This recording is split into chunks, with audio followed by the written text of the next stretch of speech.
Kita ke informasi selanjutnya, pemirsa, usai dilakukan gelar perkara, penyidik unit PPA Polres Metro Bekasi Kota menetapkan ibu yang membunuh anak kandungnya sebagai tersangka. Ya, sementara itu KPAD Kota Bekasi kini fokus untuk melakukan pendampingan guna menghilangkan rasa trauma anak pada adik korban.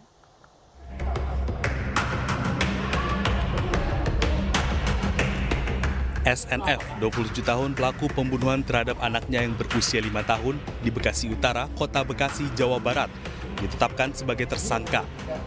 Sebelumnya, tersangka diduga melakukan pembunuhan setelah mendapatkan bisikan goib. Dari sejumlah penyidikan, tersangka kerap berubah-ubah dalam memberikan keterangan. Pihak kepolisian bekerja sama dengan KPAD dan DP3A Pemkot Bekasi diterangkan bahwa hasil pemeriksaan psikologi tersangka mengidap penyakit gangguan mental yang sering berhalusinasi. Dari hasil pemeriksaan psikologi juga disampaikan oleh tim psikologi tersebut, yaitu memang ada gangguan halusinasi terhadap pelaku.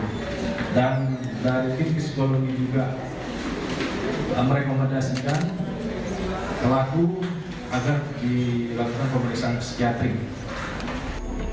Sementara itu, KPAD Kota Bekasi kini fokus melakukan pendampingan kepada adik korban yang baru saja berusia 1 tahun 7 bulan untuk menghilangkan trauma anak karena adik korban tersebut sempat melihat langsung peristiwa penganiayaan korban hingga tewas.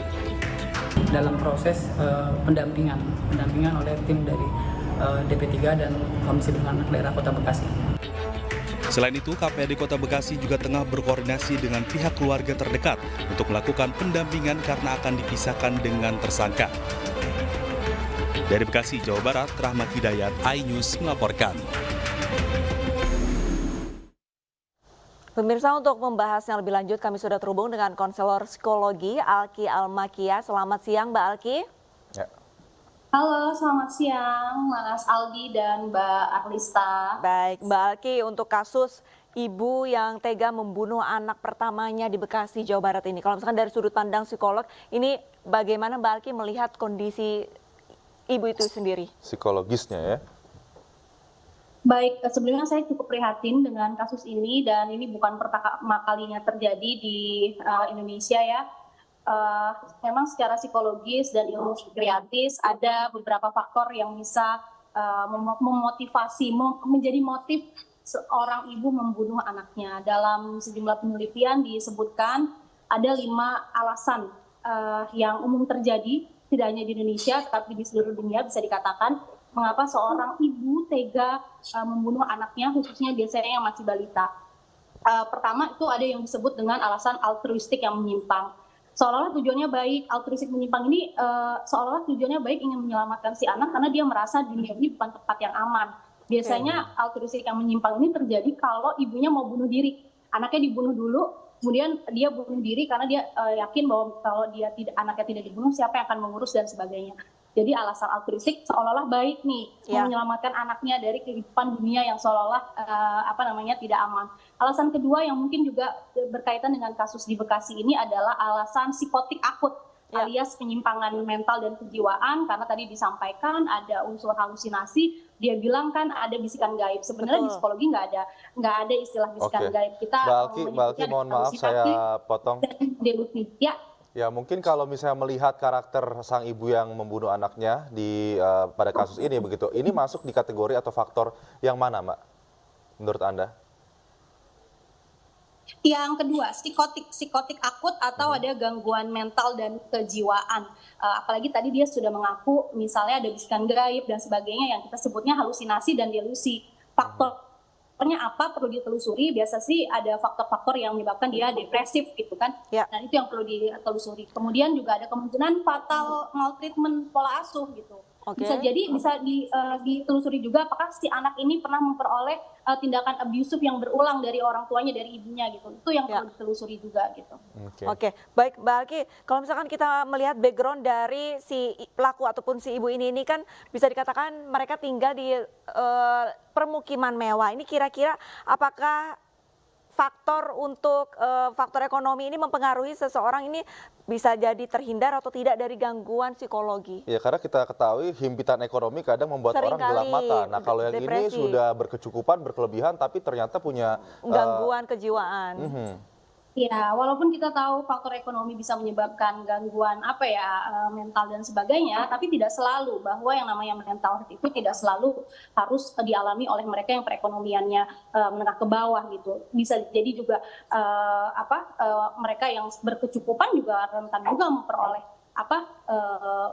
punya kesehatan mental yang tidak cukup baik. Nah, ini kan faktor-faktornya banyak, bukan hanya segi ekonomi. Bagaimana relasi dia dengan pasangan, bagaimana relasi dia dengan keluarga, bagaimana relasi ibu ini dengan lingkungan. Banyak faktor-faktor yang menyebabkan seseorang mengalami gangguan mental. Jadi tidak selamanya seorang yang berkecukupan itu fine aja gitu mentalnya, dan walaupun bisa dikatakan dia tinggal di tempat yang mewah dan sebagainya, itu tidak menjadi alasan mentalnya itu stabil.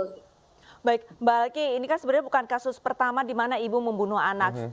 Jika Anda ingat tahun 2019 ada ibu yang membunuh bayi pertamanya yang masih berusia 3 bulan. Nah, ini kira-kira ada tanda-tanda yang sebenarnya bisa dikenali nggak sih bahwa si ibu ini mengalami depresi?